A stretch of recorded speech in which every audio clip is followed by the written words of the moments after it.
അടുത്തതായിട്ട് പറയുന്നത് electronic cash payment process, അതായത് ഇലക്ട്രോണിക് ക്യാഷ് ലെഡ്ജേഴ്സിൽ പേയ്മെൻറ്റ് പ്രോസസ്സ് എങ്ങനെയാണ് നമ്മൾ നടത്തുക എന്നുള്ളതാണ് അടുത്തതായിട്ട് പറയുന്നത്. അതിൽ ആദ്യം നമ്മൾ ചെയ്യേണ്ടത് രജിസ്റ്റേർഡ് പേഴ്സൺ ആണെങ്കിൽ അവർ GST പോർട്ടലിൽ പോയിട്ട് ലോഗിൻ ചെയ്യണം. അതായത് ലോഗിൻ ചെയ്ത് കഴിഞ്ഞാൽ ഫോം GST PMT 4 പോയിട്ട് അവർ ഫസ്റ്റ് ചെയ്യേണ്ടത് ജനറേറ്റ് ചലാനാണ്. ഒരു ചലാൻ ജനറേറ്റ് ചെയ്യണം. ആ ചലാൻ ജനറേറ്റ് ചെയ്ത ശേഷം നെക്സ്റ്റ് ഓപ്ഷനിലേക്ക് പോകും. നെക്സ്റ്റ് ഓപ്ഷൻസ് എന്ന് പറയുന്നത് ഡീറ്റെയിൽസ് ഓഫ് ടാക്സ് ആണ്.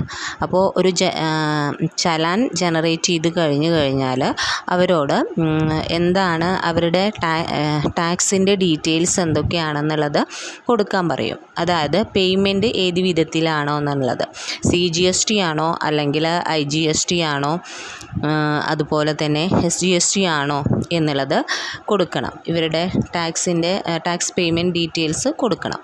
അതിനുശേഷം നെക്സ്റ്റ് ഓപ്ഷനിലേക്ക് പോകുന്നു. നെക്സ്റ്റ് ഓപ്ഷൻ എന്ന് പറഞ്ഞാൽ 40 ഡിജിറ്റ് CPN ജനറേറ്റ് ചെയ്യപ്പെടും. അതായത് 14 ഡിജിറ്റുള്ള ഒരു CPN ജനറേറ്റ് ചെയ്യപ്പെടും. അങ്ങനെ അത് ജനറേറ്റ് ചെയ്ത് കഴിഞ്ഞാൽ നെക്സ്റ്റ് ഓപ്ഷൻസ് എന്ന് പറയുന്നത് മോഡ് ഓഫ് പേയ്മെൻ്റ് ആണ്.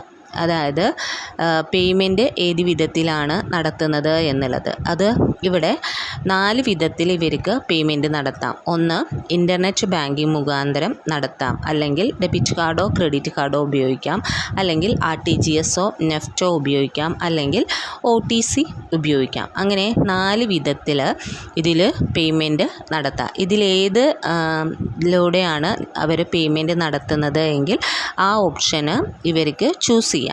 അതിനുശേഷം അത് ചൂസ് ചെയ്തതിന് ശേഷം നെക്സ്റ്റ് ആവുന്നത് ആ ഓപ്ഷൻ ചൂസ് ചെയ്തതിന് ശേഷം ഇവർക്ക് ഒരു കോമൺ ഐഡൻറ്റിഫിക്കേഷൻ നമ്പർ അല്ലെങ്കിൽ CIN ലഭിക്കും. കോമൺ ഐഡൻറ്റിഫിക്കേഷൻ നമ്പർ ലഭിച്ച ശേഷം എന്താണ് ഇവരുടെ പേയ്മെൻറ്റ് ഡീറ്റെയിൽസ് എല്ലാം എന്താണ് GST പോർട്ടലിൽ നിന്ന് ബാങ്കിലേക്ക് പോകും.